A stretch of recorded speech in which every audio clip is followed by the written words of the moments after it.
Security আর দা ভাই কি করছিসটা কি? এইদিকে আয়। দেখ এক্ষুনি সিকিউরিটিকে ডেকে এদেরকে এখান থেকে বের কর রাইট নাও। আরে তুই আমার কথাটা তো আগে শোন, তারপরে আমি ডাকছি। কথাটা তো শোন। হোয়াট?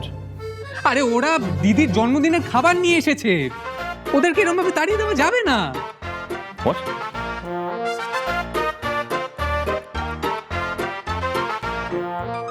হ্যাঁ, তুই যে খাবারের অর্ডারটা ওনার কাছে দিলি সেটা আমাকে কেন বলিসনি? হ্যাঁ, তুই জানিস তো আমি ওনাকে টলারেট করতে পারি না। আর কালকে আমি যখন সবাইকে জিজ্ঞেস করেছিলাম খাবারের অর্ডারটা কে ডেলিভার করছে, তখন তুই সত্যি কথাটা আমাকে কেন বলতে পারিসনি? Why? না ভাই, আমি কি করে বুঝবো বল যে এরকম একটা রোমান্টিক জায়গায় এসে তুই কোন বাসন্তীর সঙ্গে ঝগড়া করে রাখবি, সেটা আমি কি করে বুঝবো বল? আর কালকে সত্যি কথা বলতে বাসন্তী পোলাও ছাড়া আমার মাথায় আর কিছুই ছিল না। তাই তো আমি বলছি দা ভাই, তুই আমার কথা শোন। তুই মাথাটা ঠান্ডা কর আর ওনাদের একটা থ্যাঙ্কস বল।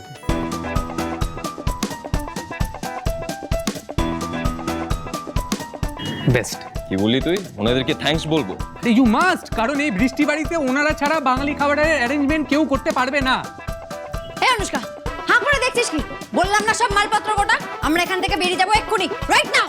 হ্যাঁ দি ভাই, যাচ্ছি যাচ্ছি। না না না না, যাবেন না, যাবেন না, এই যাবেন না প্লিজ। না না, এবার দেখছি ঋষিকে থামাতেই হবে। হ্যাঁ বৌদি, চলো এবার কিন্তু ব্যাপারটা খুব সিরিয়াস হয়ে যাচ্ছে। চলো চলো চলো। দাঁড়াও দাঁড়াও, তোমাদের কিচ্ছু করতে হবে না, আমি বুঝিয়ে বলছি। সৌমি, আসি।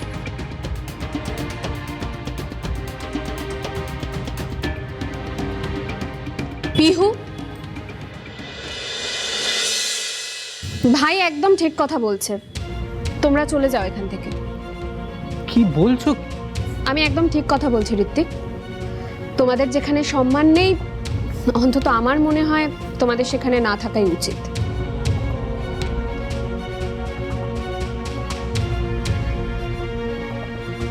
তাছাড়া তোমরা যা ভালো খাবার বানাও, তাতে কাস্টমারদের তো তোমাদেরকে অপমান করা দূর, তোমাদেরকে মাথায় করে রাখা উচিত।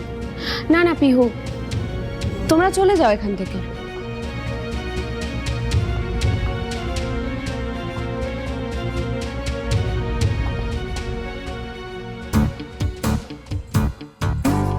চিংড়ি মাছের মালাইকারি, বাসন্তী পোলাও, লুচির সঙ্গে কষা মাংস, ছানার ডালনা, এদের তাড়িয়ে দিলে কোথায় পাবি বলতো এই বাঙালি খাবারগুলো দা ভাই? এই বৃষ্টি বাড়িতে না মিষ্টিটুকুও জুটবে না, বৃষ্টি খেয়েই কাটাতে হবে, ভেবে দেখ। সরি পিহু, আমাদেরই ভুল হয়েছে তোমাদেরকে এতক্ষণ এখানে আটকে রাখা। আমি তো ভুলেই গেছিলাম যে তোমাকে অপমান করাই এখন আমার ভাইয়ের মূল লক্ষ্য হয়ে দাঁড়িয়েছে।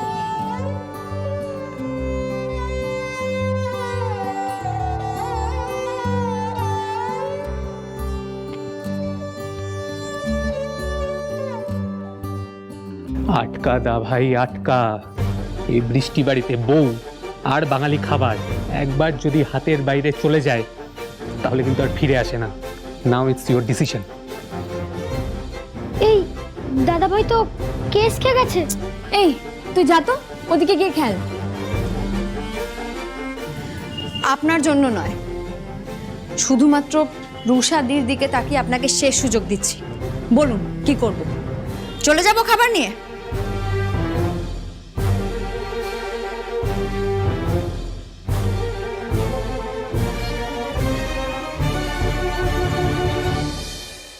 আপনি আমায় থ্রেট দিচ্ছেন?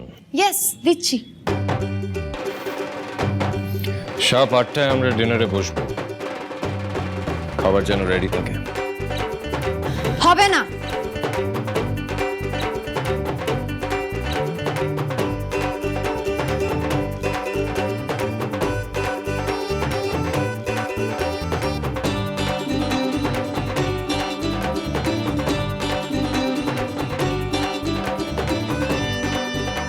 আটটা 15-র আগে কোনোভাবেই ডিনার সার্ভ করতে পারবো না। হলে বলুন, না হলে আমরা যাচ্ছি।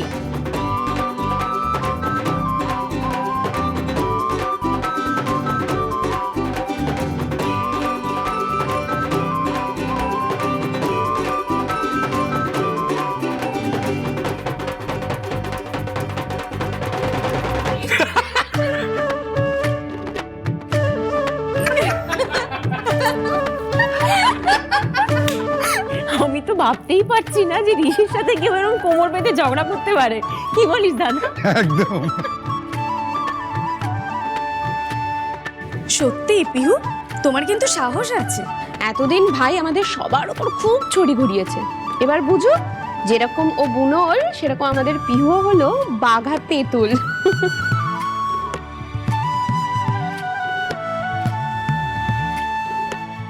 তুমি যখন বলছিলে না যে ওর দাঁত ভেঙে দেবে, তখন তো আমি একদম ভয়ে কাদা হয়ে গিয়েছিলাম। এই বুঝি তোমার ঘাড়ে ঝাঁপিয়ে পড়লো। একেবারে রাগে চোখগুলো লাল হয়ে গেছিল ভাটার মতো আমাদের ছেলের।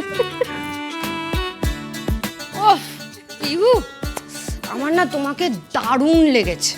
তোমার যা সাহস, বাবারে বাবা, তুমি তো চোখ বন্ধ করে আর্মি জয়েন করতে পারো না। মানে আফটার অল দাদা ভাইয়ের সাথে ঝগড়া করেছে। হ্যাঁ,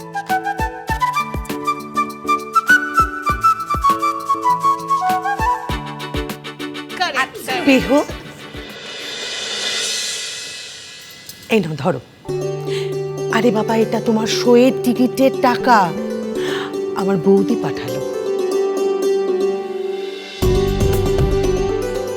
না না না না না না না। এটা তোমার জন্মদিনের উপহার, আমি নেব না। এই সব তো আমি কিচ্ছু শুনবো না পিহু।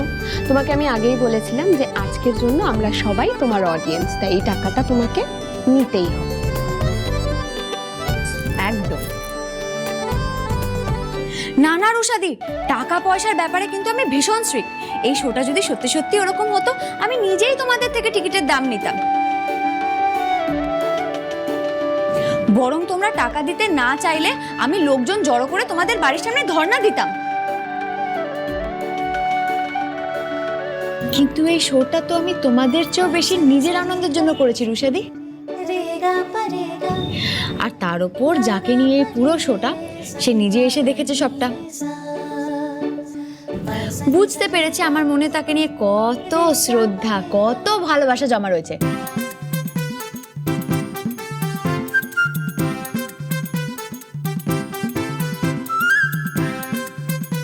যা সুযোগ পেলেই কর্পোরেশনের জলের মতো হুড় করে বেরিয়ে যায়।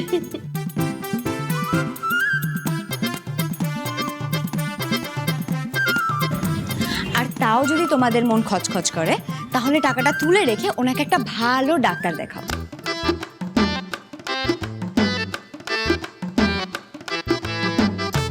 যে সিরিঞ্জ দিয়ে ওর মাথা থেকে মেজাজ, রাগ, অসভ্যতা বের করে ভালো ভালো জিনিস, একটু প্রেম, একটু আনন্দ, হাসি সব ঢুকিয়ে দেবে, তাহলেই আমি খুশি।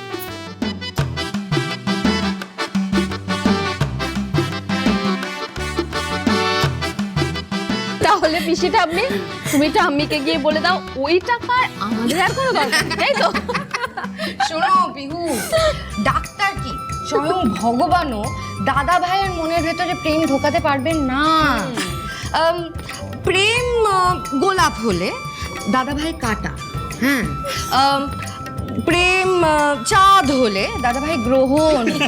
এক্স্যাক্টলি। এই খুব সাহস হয়েছে না তোর? ডিসির সামনে কথাগুলো বলিস, তখন দেখ। মা, আমি কি রাবণ নাকি? আমার ঘাড়ে তো একটাই মাথা।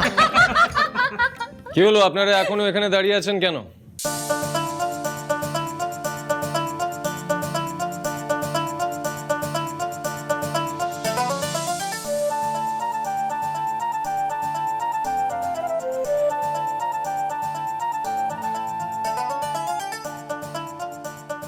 আপনার নামেই বদনাম করছিলাম, শুনবেন? অনুষ্কা, চল।